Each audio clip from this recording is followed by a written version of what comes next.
ప్రధాని నరేంద్ర మోదీ ఈ రోజు రాజస్థాన్, గుజరాత్ రాష్ట్రాల్లో పర్యటించనున్నారు. పలు కీలక అభివృద్ధి కార్యక్రమాలకు శ్రీకారం చుట్టనున్నారు. 1,00,000 కోట్ల విలువైన ప్రాజెక్టులను జాతికి అంకితం చేయడంతో పాటు మరికొన్ని ప్రాజెక్టులకు శంకుస్థాపన చేయనున్నారు. పెట్రోకెమికల్స్, మెట్రో రైలు, విమానయానం, రైల్వేలు, రహదారులు, పునరుత్పాదక ఇంధనం, విద్యుత్తు ప్రసార రంగాలకు చెందిన ఈ ప్రాజెక్టులు దేశ మౌలిక వసతుల అభివృద్ధికి ఊతమివ్వనున్నాయి. మోదీ రాజస్థాన్ పర్యటనలో భాగంగా జోధ్పూర్లో ఉడాన్ పథకాన్ని ప్రారంభించనున్నారు. వచ్చే 10 ఏళ్లలో 28,840 కోట్ల రూపాయలతో అమలు కానున్న ఈ పథకం ద్వారా దేశవ్యాప్తంగా 100 కొత్త విమానాశ్రయాలు, 200 హెలీప్యాడ్లు అభివృద్ధి చేయనున్నారు.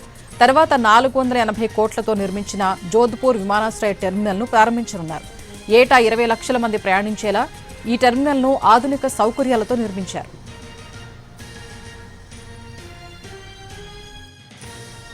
బలోత్రాలో దేశంలోనే తొలి greenfield integrated refinery petrochemical complex ను ప్రధాని జాతికి అంకితం చేయనున్నారు.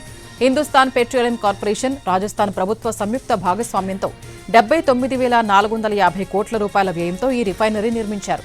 ఏడాదికి 9 మిలియన్ మెట్రిక్ టన్నుల చమురు శుద్ధి సామర్థ్యాన్ని ఈ రిఫైనరీ కలిగి ఉంది.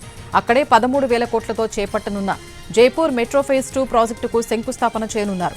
అలాగే బికనీర్లోని సౌర విద్యుత్ ప్రాజెక్టులు, రాజస్థాన్ పునరుత్పాదక ఇంధన జోన్కు సంబంధించిన విద్యుత్తు ప్రసార ప్రాజెక్టుల్ని కూడా ప్రారంభించనున్నారు.